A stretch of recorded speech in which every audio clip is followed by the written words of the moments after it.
Assalamualaikum warahmatullahi wabarakatuh. Perkenalkan, nama saya Jekli Tirtada Putih dengan NPM 24114006 dari Prodi Pendidikan Olahraga, Fakultas Sastra dan Ilmu Pendidikan.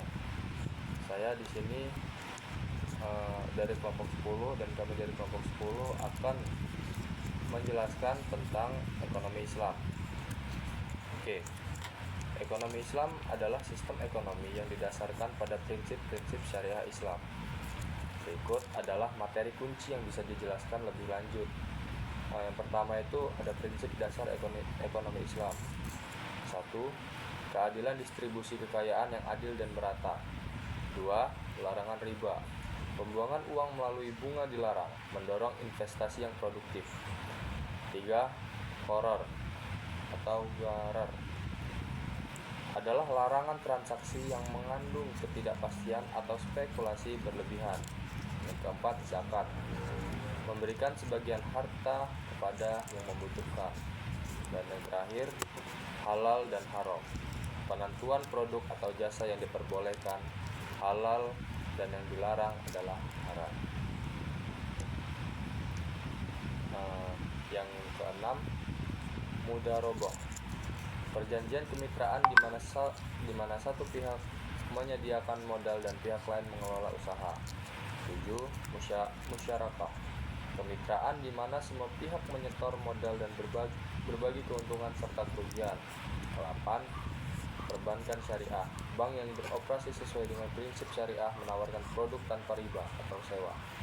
9. Kesejahteraan sosial, menekankan tanggung jawab sosial dalam kegiatan ekonomi. 10. Etika dan bisnis, kejujuran, transparansi, dan tanggung jawab. Oke, selanjutnya materi selanjutnya akan dijelaskan oleh teman saya.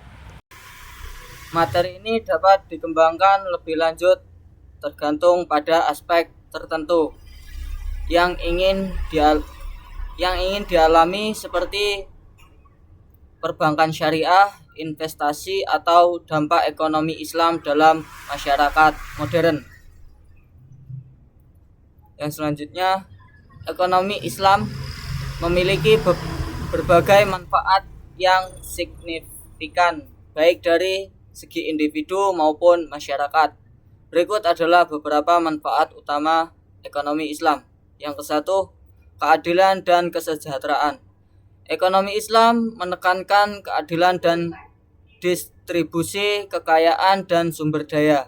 Prinsip-prinsip seperti zakat, amal, dan infak sumbangan membantu mengurangi kesejahteraan sosial dan mengingatkan kesejahteraan masyarakat. Yang kedua, etika dan moral. Sistem ekonomi Islam didasarkan pada nilai-nilai etika dan moral, menghindari praktik yang merugikan dan eksploitasi seperti riba ataupun bunga dan gharar, ketidakpastian. Ini mendorong transaksi yang adil dan transparan. Mungkin cukup sekian presentasi dari saya yang akan dilanjutkan oleh kawan saya.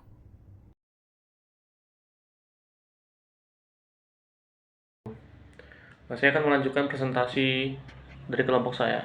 Yang kelima ada partisipasi sosial. Ekonomi Islam mendorong partisipasi aktif masyarakat dalam kegiatan ekonomi, termasuk koperasi dan usaha kecil. Ini membantu menciptakan lapangan kerja dan memperdaya individu. Untuk yang keenam, kelarasan dengan nilai-nilai spiritual.